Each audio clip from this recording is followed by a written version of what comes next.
All right. Can we please have a one-word prompt? Cowboy. Perfect. Nice. All right. Here we go. 3, 2, 1. Cowboy. I just watched the movie Nope not too long ago. That's the closest thing I can think of a cowboy. I was pleasantly surprised it was not as spooky as I thought it was going to be. I can get behind that. More of just like a sci-fi thriller. I thought I was going to be, a little cowboy per usual. I mean, hilarity ensued a little bit, right? Oh, yeah. Hold on one totally. second. Hey, welcome to the Overtalking Podcast with your hosts, Ken and CJ. Say hi, CJ. Hi, CJ.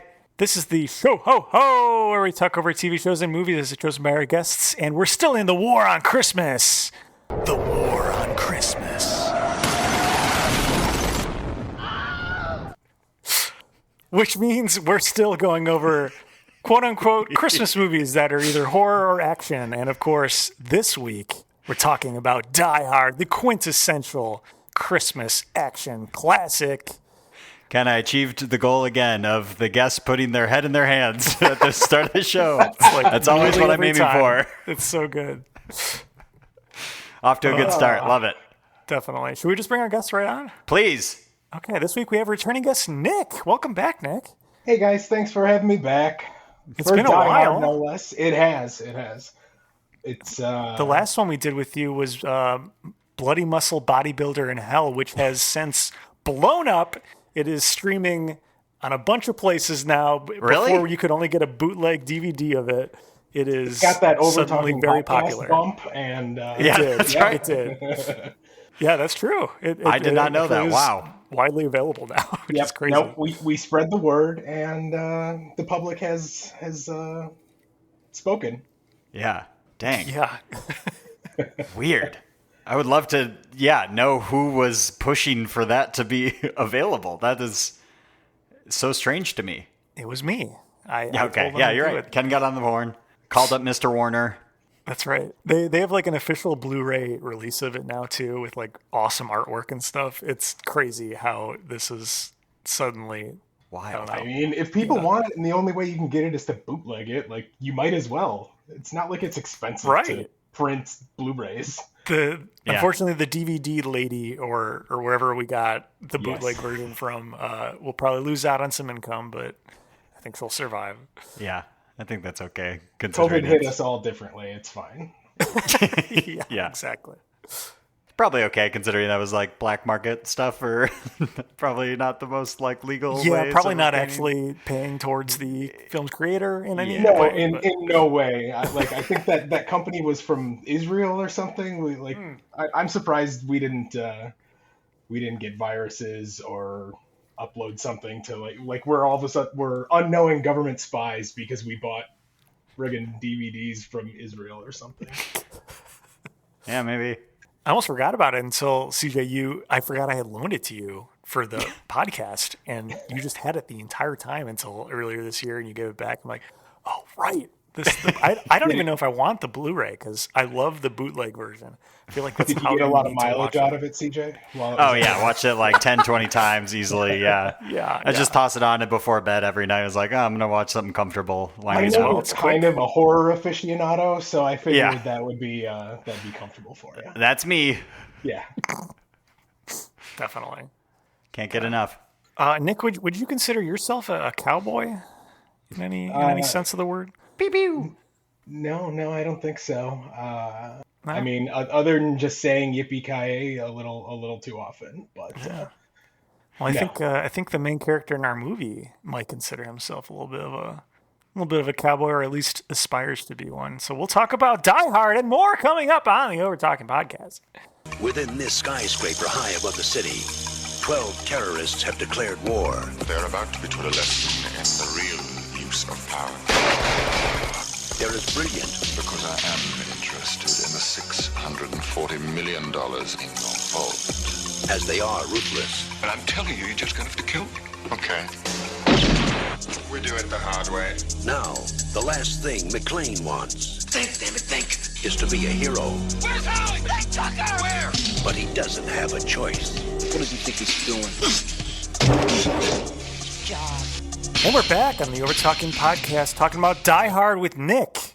Nick, we're going to put 30 seconds on the clock for you to describe for someone who's never heard or seen the movie Die Hard, which, like, come on. But those people exist. I guess so. What it's all about. Ready, go.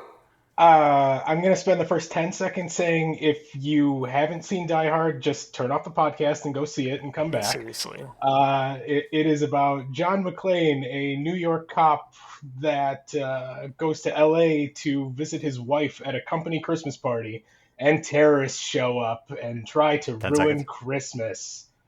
The end. I yield the rest of my time. Watch this movie. Fair. Yeah, the plot's not that intricate, right? It's more of just... No. I mean, the big twist is, the motivations for the heist, even though we kind of know it's a heist the entire time. Yeah. That's really it. Yeah. Okay, so obviously you guys are doing this movie for Christmas, but do you have, like, really firm, hard stances on this being a Christmas movie, other than for entertainment that's purposes? a good question. Okay. So, yeah, let's go around. CJ, yes? Yes, absolutely. Okay. Yes as well. I think the reason why it's still in, like, the zeitgeist is because it has become a yearly thing for people due to Christmas. So I say yes. What do you think, Nick? I absolutely think it's a Christmas movie. I think it's dumb to argue about it. If people don't think it's a Christmas movie, I don't care enough, but it absolutely is. I mean, all the music is Christmassy. It takes place on Christmas Eve at a Christmas party. Mm-hmm. Half of the, like, dumb Hallmark Christmas movies are about, like, returning to your family for Christmas, and he's trying to reunite with his wife for Christmas. Like, right. It's all Christmas plot. Yeah. There just happens to be some terrorists that are busting it up instead of, like, a wacky uncle. They're basically the same thing, though. I definitely agree. However, I do have to throw out one piece of trivia at the beginning here. Bruce Willis is on record saying he does not think that Die Hard is a Christmas movie. Done. What does he know? I mean, really? I don't care that he's in the movie. He's wrong. Yeah, he is wrong. I'll even prove that it's a Christmas movie. Can I do my own 30-second summary? Oh, sure. Okay, here we go. 'Twas the night before Christmas, and up in the tower, everyone was partying except for one wallflower. John McClane missed his wife. Things just weren't the same since Holly had moved west and changed her last name. He tried to win her back, but still she said no, while unbeknownst to them, there was trouble below. A truck had pulled up, and who should dismark but 14 men whose intentions were dark. They spoke not a word and unloaded big crates. They cut the phone lines and locked all the gates. Carl swept the ground floor, shooting every guard dead, while visions of bearer bonds danced in his head. And the action takes on. I won't read the whole thing, but it's beautiful. It's a Christmas movie. So CJ, I have the exact same Christmas book. I have, I'm holding up Die Hard Christmas, the book. Yeah, I meant to bring it in with me, and I was going to read a passage, and I completely forgot. So thank you for covering that for me. Yes. Shout out to Doogie Horner, who wrote that. Excellent. Cannot be a real name. It's a great name. That's what it says on the book, at least. God. The Illustrated Holiday Classic. That's awesome. Do you all remember the first time you saw this movie? I don't. But that's because this is technically the first movie I have ever seen. However, I was a little baby boy, so I don't remember it. Wow. I was trying to remember. I think this might be, like, the first rated R movie I ever saw. So I was definitely, like, almost definitely too young to be seeing rated R movies on the regular or anything. But yeah, I must have been, like, I don't know, 8 years old tops, 7 or 8. And I watched this movie nonstop ever since. This movie is legit. Go watch this movie, people. Yeah, seriously. When did this come out? It's like 90s, right? No, 80... Oh. 87? 88. Oh, okay. I feel like this movie is sort of like, this is the template action movies should be using. Like, this is great. They set up a little character investment up top, but then they get to the action right away. It's like, 5 minutes, 10 minutes into the movie, and people, like, the terrorists show up and take people hostage. Like, awesome. We have stakes, and we're already in the action. Let's get this going. This is perfect. Mm-hmm. Yeah, and at least in the first movie, he's not a superhero. Like, he's barefoot the whole time. Mm-hmm. Yeah, and he's just a normal dude.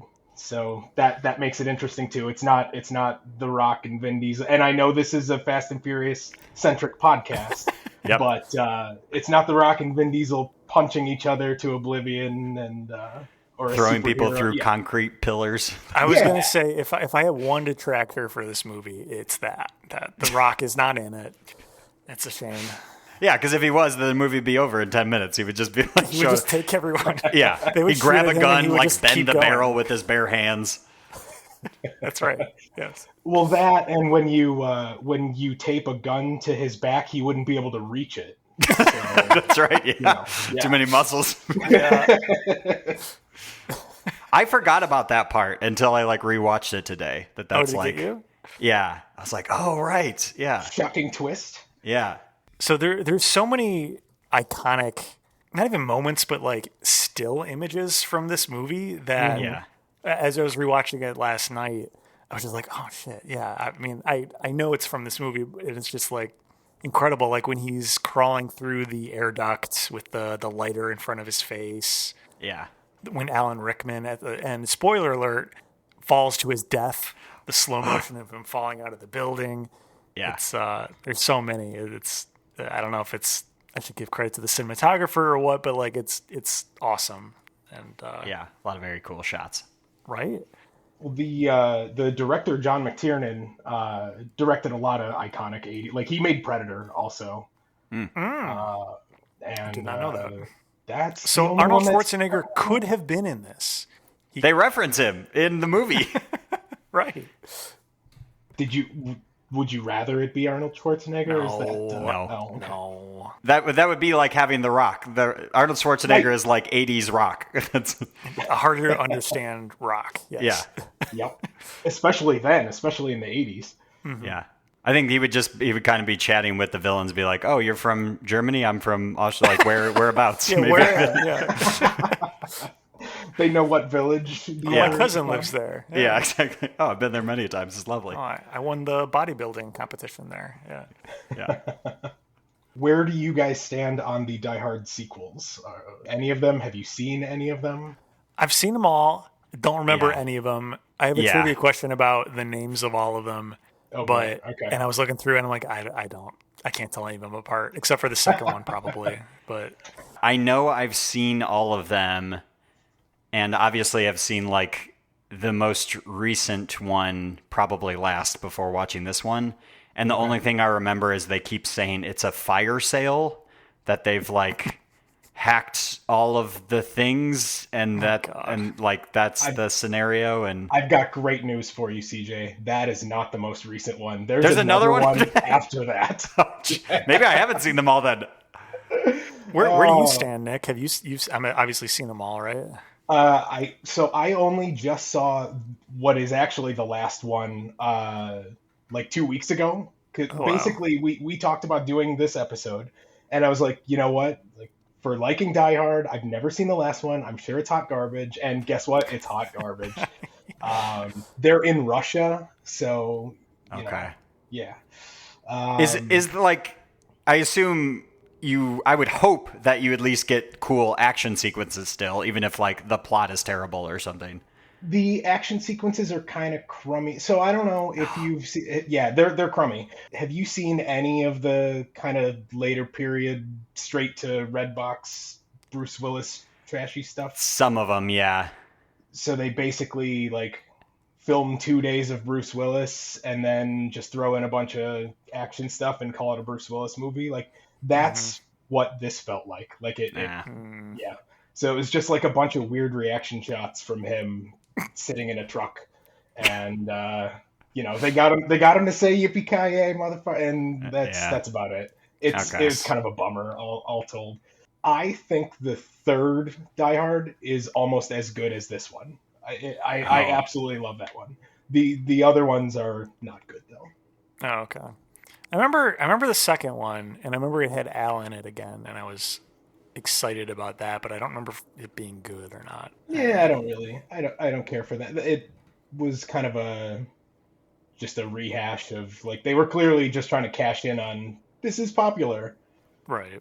So it is what it is. They can't all be winners. I'm curious now. Okay, on our scale of 1 through 10, what would you rate the most recent Die Hard?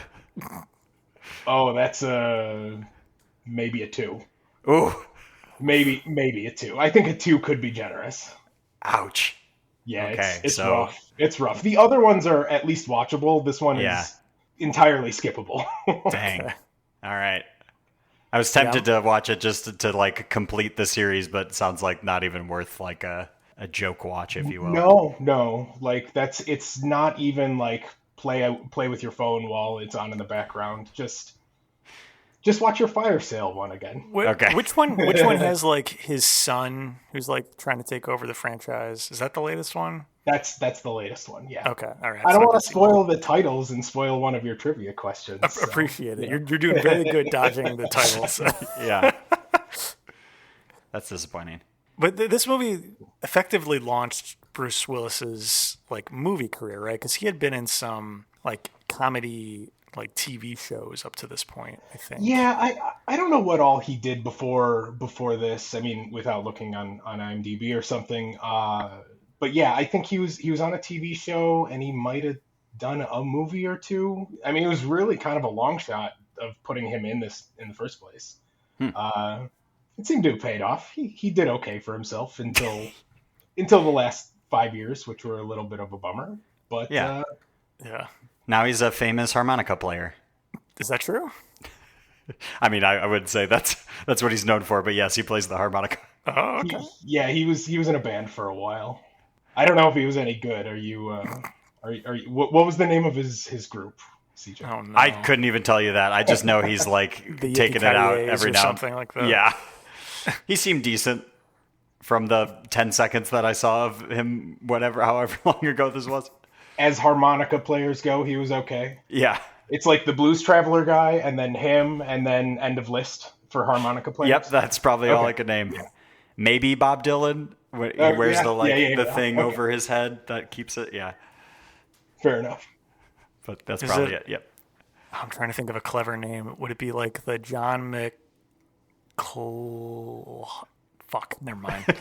I can't do it. I almost had something. Working harmonica into his name. We'll get back to that.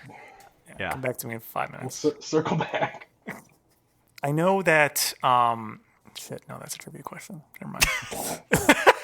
I mean, should we just go to trivia? It sounds like all the things you want to talk about. I have a lot of trivia questions, so maybe it's a good idea to get to it early. Let's do it then. All right, well then it's time for.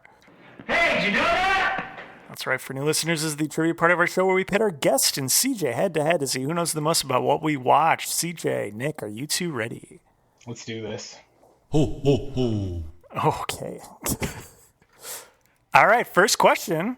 The costume department for this film had several different undershirts for Bruce Willis in various stages of degradation. How many different undershirts did they have? Just closest gets the point. I mean, yeah, by the end of the movie, it's basically like deteriorated. It's like barely a shirt at all. It is completely in tatters. Yeah. Oh, wow. I'm going to say 12. Okay. I'll go 8. CJ gets the point. It's 17. Wow. Just various like shades of brown and like black guess, and just blood, like right? gunk. Like, yeah. Right. Add some blood here, some grease there. Eventually a bullet hole. Yeah. Yeah. Nice. Cool. All right. Well, this was the trivia question I was about to just say out loud, but this was Alan Rickman, one of Alan Rickman's earliest films. How many had he done prior to this? No idea. 4. Okay. Like full length feature films. Yeah. I'm gonna say 1. Okay, Nick, you're closer, but this is his first actual film. He was like a Whoa. stage actor. I prior thought to it was this. 0, and you asking the question that's a trick question. Yeah, isn't that insane? That's his first movie. Yeah, I dang. know. Yeah. Kills it. He destroys it. Main Absolutely roles. destroys it. Apparently, the producers saw him in some play where he's playing a villain for the first time, and they're like, "Oh, we have to have him as Hans for this movie." And it Yeah, was he did iconic. nothing but plays. Yeah. Yeah. He's great at all the accents. He's got the German, the American, and the British. Yeah. Professor Snape himself. Yeah.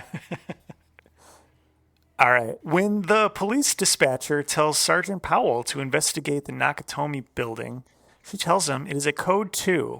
What is a code 2? This is when they're dispatching Al to just go check it out. Correct. Prank call. Okay.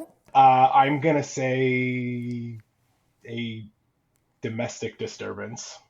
You're both incorrect. I thought this was going to be a slam dunk, but maybe it's different regions have different codes. But it's an urgent incident where sirens are not to be used, apparently. Okay.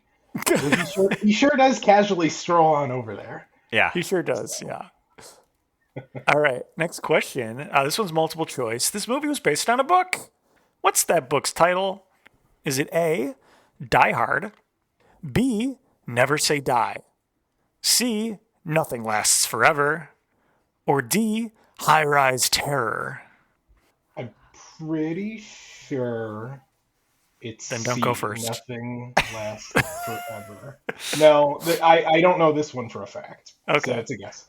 Educated guess. High Rise Terror sounds like you would find it in the bargain bin of a bookstore. And Never Say Die sounds super familiar. So I'm going to go with that one. That's because it's a James Bond film. That's okay. Yeah, it's like, that is something. Yeah, you're right, Nick. It's Nothing Lasts Forever, which almost sounds like a James Bond film, too, actually. Woo-hoo. Yeah. Yeah, it Is does. it Diamonds Are Forever or something like that? Yeah. Die Hard is... I feel it's been in pop culture forever. But then seeing the title screen come on, I'm like, that is kind of a weird name. Like, what does that mean? Die Hard. Like, no, he doesn't die. Like I don't. It's a nonsense name. Yeah. It doesn't Yeah. mean anything. It's just something, I don't know. They did a lot of cocaine in the 80s in Hollywood, so I would chalk it up to cocaine. That's probably it. One of the characters in the movie. God, that Mr. character is worst. such a smug prick. Yeah. Jesus Christ. Bobby, you know? Yeah. God. I liked the villains more than that guy. Right. Yeah, I think the last time I watched it, that was my comment on him was that's what a pile of cocaine would be in the human form was him.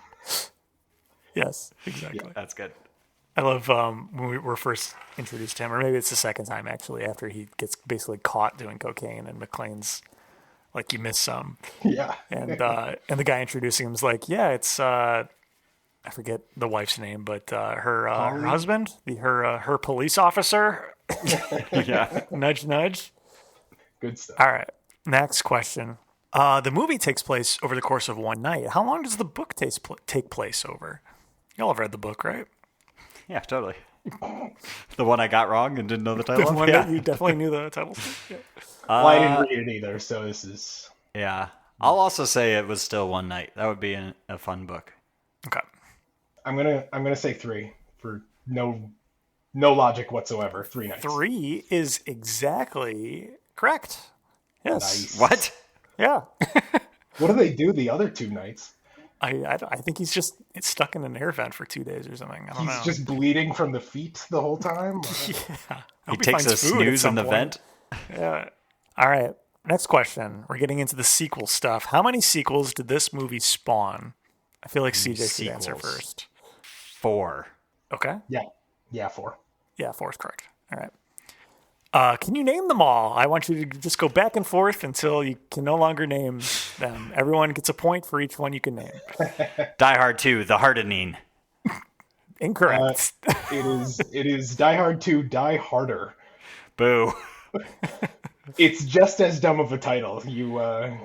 Yours could have just as easily been right. All right, then of course it's Die Hard 3, Die Hard Die.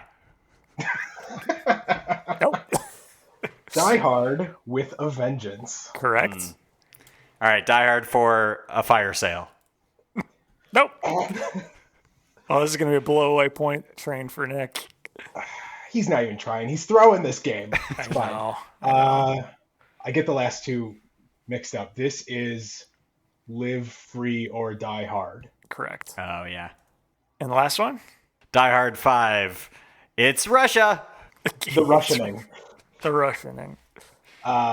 You just watched this 2 days ago, right? Or 2 weeks ago? Yeah, like 2 weeks ago. A Good Day to Die Hard.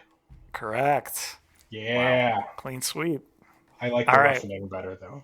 I like the roofing better too. How are we doing on points, CJ? After that, Well, are we counting each of those as a point? I initially I was going to say yes, but maybe we should count each as half a point just to make it. All right, I've lost track at this point. There's too many. Nick's in the lead. All right. Well, then this is probably definitely the final question. What is the Rotten Tomatoes Tomato Meter score in percentage closest without going over? For those who don't know, this is the critic score on Rotten Tomatoes. Nick, since you're in the lead, you go first. I will say 94%. Okay. CJ? I think it probably is really high. I don't think you're too far off, but because it's Price is Right rules, I'm going to say $1, Bob. Well, it wouldn't matter what you said, CJ, because Nick is exactly No on way. the money. 94%. Crazy. Which makes Nick our winner. Congratulations. Dang. Not surprised, though, really. Yeah, this is a classic. It's an honor. It's an honor. I have a fun trivia question for you. I was wondering if it was going to be in the trivia. Perfect. So, a different celebrity owned the rights to this book, the movie rights, for a very long time, and had been trying to get it made with them as the main character, having nothing that, like, long before Bruce Willis made this movie. Do you have any idea who it could be? Just because we've been talking about him, Arnold Schwarzenegger, but that's probably not right. A long time. I don't know. Yeah. Who is I don't know. I've Sean seen the Connery or some old James Bond dude? Maybe Roger Moore. That's a good guess. I've seen the movies that made us episode of this, and I'm I pretty feel sure like they it was in mentioned it. there. Yeah, but I can't remember at all. Stallone? I don't know. Oh, that's a good one. Frank Sinatra. Whoa, what? He was going to play John McClane. Oh, Blue How Eyes? old is the book? Yeah. Like, what? Holy cow. I think the book came out in maybe the 50s or 60s, but he tried to get it made for so long, and then all of a sudden, he was too old, so he just gave up. But yeah, it just never worked out, them trying to make it with him. The book came out in 1979. Oh, Okay. that's So okay. held on to it for like a decade-ish That's before weird. this one got made. I feel like he still would have been too old even at that point to do it. Yeah, Yeah. I don't know. But, Weird. Wait. Yeah, this could have been a Sinatra joint. It was a very different movie. Yeah, no thank you. This is a sequel. The book that Die Hard... The book Nothing Lasts Forever is a sequel to his 1966 novel, The Detective. Oh. That's what Interesting. yeah, so maybe he had the rights for the whole series or something like that.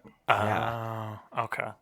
That would have been cool if Die Hard, the movie, had been a sequel. Like, we already knew John McClane as just like a normal police officer from New York from a different movie. And then he gets thrown into this. I don't know. Maybe not, because it's more exciting to see what he's capable of in the moment. But Yeah, it's kind of so generic, which is why they can get away with all the sequels being like they don't really, other than like the main character being a guy named John McClane, they don't have anything to do with anything else. right, It's It's just they like could wrong make place, any, wrong time any Bruce movies. Willis movie that he happens to like, they could just change his name to John McClane and call it a Die Hard movie. Yeah. yeah, true. So the Rotten Tomatoes Tomato Meter score was 94%. What do you think the Rotten Tomatoes audience score was? Oh, that's right. I think it's still close to that. Maybe like a 90 or something, or an 89. Yeah, Yeah, it's I still would up there. I would probably just even go higher, say like 96. Yeah, 94% again. So it's Oh, the same whoa, for really? both, Okay. which is wild. But both are crazy high, right? Yeah. Like, this movie's universally loved, clearly. Yeah. Dang. It's a good movie, guys. This is a very controversial podcast about it being Yeah, a good movie. Hot takes on this movie. Yeah. I can't remember a single thing, that like happened in any of the sequels, and I'm pretty sure I've seen them all. Even the moment that I'm thinking of, I think might have been a Lethal Weapon sequel moment. So I can't either. Die Hard 2 is in an airport instead of a high-rise tower. Die Hard 3, they're running around New York. like getting phone calls from Hans Gruber's brother. Spoiler alert. That's funny. 4 is the fire sale, so it's like hackers taking stuff over, and then 5 is in Russia. Ooh, okay. I'm gonna just for my own sake and share with you all the Rotten Tomato scores of all the sequels. Oh, great. So the second one down to a 69%. Ooh. Just like rough.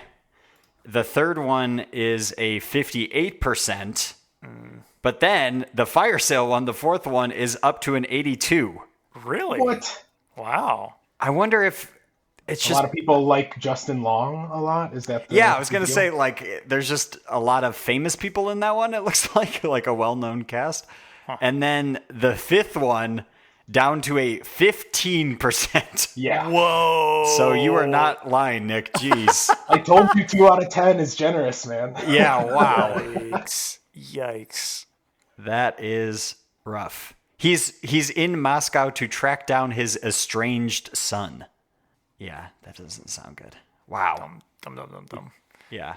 It's absolutely ridiculous. His son is an American spy, and he's in Russia. I just watched this movie, and I couldn't even tell you like fully what it's about. He's like there to go rescue him because you know what a spy for the CIA needs to be rescued by a random New York cop that should be retired by now. Yeah. Ooh, does he get to say a famous line of "Give me back my son"? No, but I'm pretty sure it's PG-13, so he just says "Yippee-ki-yay, mother," and then like an explosion happens, so they cut away. Yeah, you can't make these PG-13. No, I think the fourth one's PG-13 also. And they do the same thing. Like, yippee-ki-yay, mother, and then a gunshot. Yeah. That's what made, I mean, honestly, I think the vulgar language in the original Die Hard helped it, like, so much. The fact that he's just saying, like, what the fuck, like, fucking shit, like, all the time. Yeah. Just is awesome. Like, towards the end when the, everything's, like, the building's blowing up, basically, and he's just trying to get out of wherever the Christmas party was, basically. And the elevator dings and then just explodes, and he's like, "Fucking shit!" He's just beaten down the whole time. Like the deputy chief yelling at him over the radio. He's like, "People are covered in glass." He's like, "Who gives a fuck about glass, you guys?" Yeah, glass. I like the line of like early on, he's on the rooftop and gets a hold of the cops, and that like. The walkie-talkie is on the same signal or whatever, and they're telling him like, "Hey, this is a real police channel. Like, get off. Don't play pranks." Or saying like, "This is a real police channel," and his reaction is like, "Yeah, no fucking shit. What do you think? I'm ordering pizza?" Like he just loses it. It's like, yeah, that's pretty accurate, I'm sure. Yeah, come down here and arrest me then. Come on. Yeah, exactly. Yeah, whatever it send takes. the cops then. Yeah, this is what I'm trying to get. Yeah, come here. God, yeah, I do like that. I feel like nowadays, if this were to be made, it would be like so much more gory and violent, where like this was a good amount, where you were seeing some specific like gunshots, like he shot into a guy's like knees and that sent him flying and stuff. Like I was like, ooh, that's pretty gruesome. But like, yeah, nothing makes you like sick or have to turn away or like, yeah, nobody's head is getting chopped off or anything like that.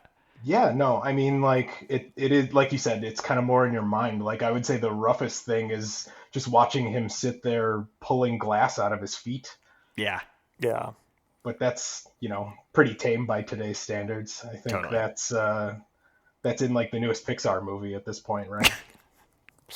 The other thing that's kind of, I mean, not gory, but, like, I guess more overt is this is also one of the problems I have one of the only problems I have with this movie, but the blonde, long-haired German guy who's like one of the featured bad guys. He killed his brother early on. What's his name? Do either of you remember? One of them is Hans, but I feel like... Well, yeah, he's the main guy. It's not No.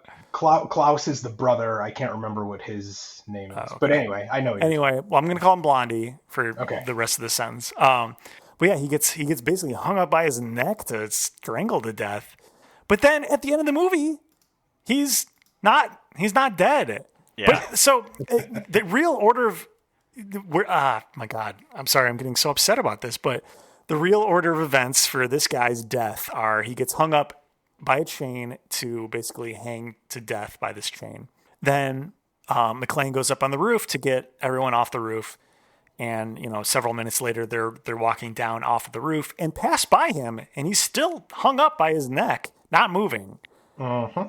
And then at the end of the movie, he's just okay, and then just comes out of the building ready to shoot people. And and in between those two things, the roof explodes with yes! so much C4. Yeah. What happened there? I don't know. Something not right. Something in the water over in Germany got healthy people. I don't know. That's a detractor for me. They're just a stronger people, Yeah. I mean, that was the More whole. resilient. They make it a plot point that their cigarettes are stronger. That's how he knows that that's actually Gruber and not Bill Clay or whatever he says his name is. Yeah. Yeah. So there you go. All right. Okay. All right. Well, I don't know. I think it's going to be a detractor. Maybe it's time for us to get to our ratings then. Ratings. Nick, on a scale of 1 to 10, what would you rate Die Hard for you?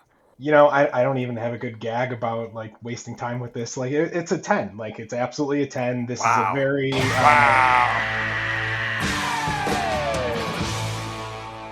This is a formative movie for me. This movie rules.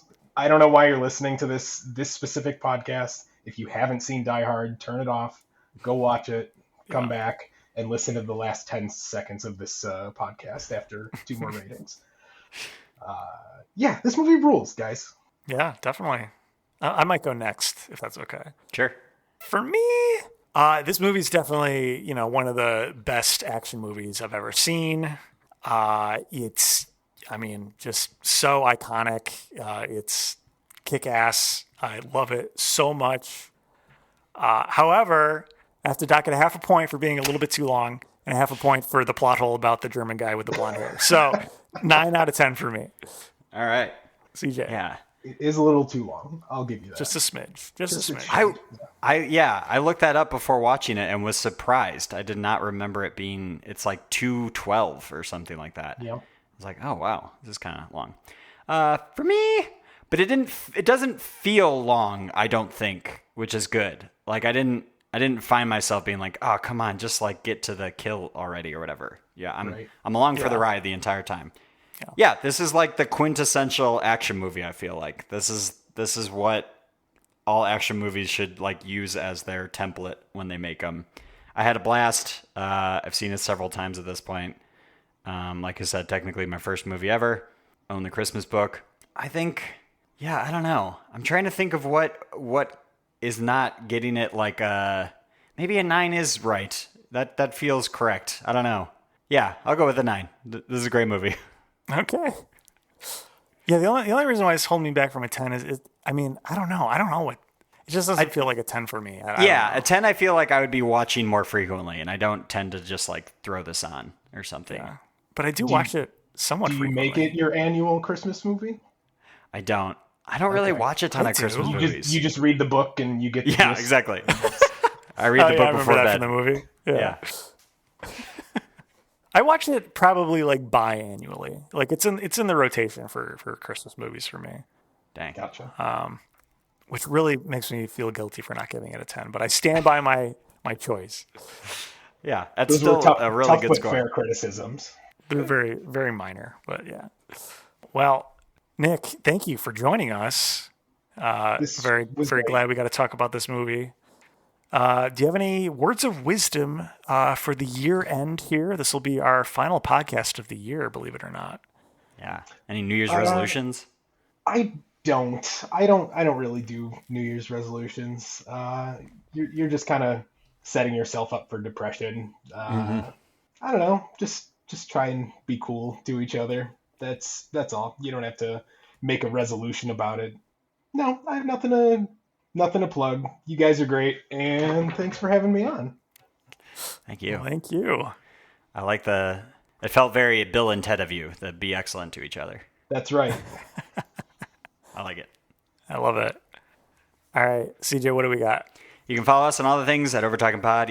Email us at overtalkingpod@gmail.com. Go to our website, overtalkingpod.party. You can type in the word Nick, find his previous episodes. I don't remember off the top of my head what episode the muscle bodybuilder was, but it's on there somewhere. Call or text us at USACat 173. Episode 173. Wow. Episode 173. Call or text us at USACat 1591. Oh no, they're here.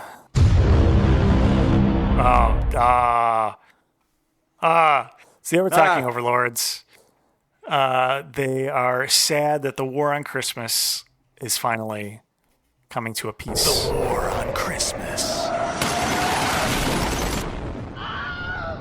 They're sad that they'll never hear that again, probably.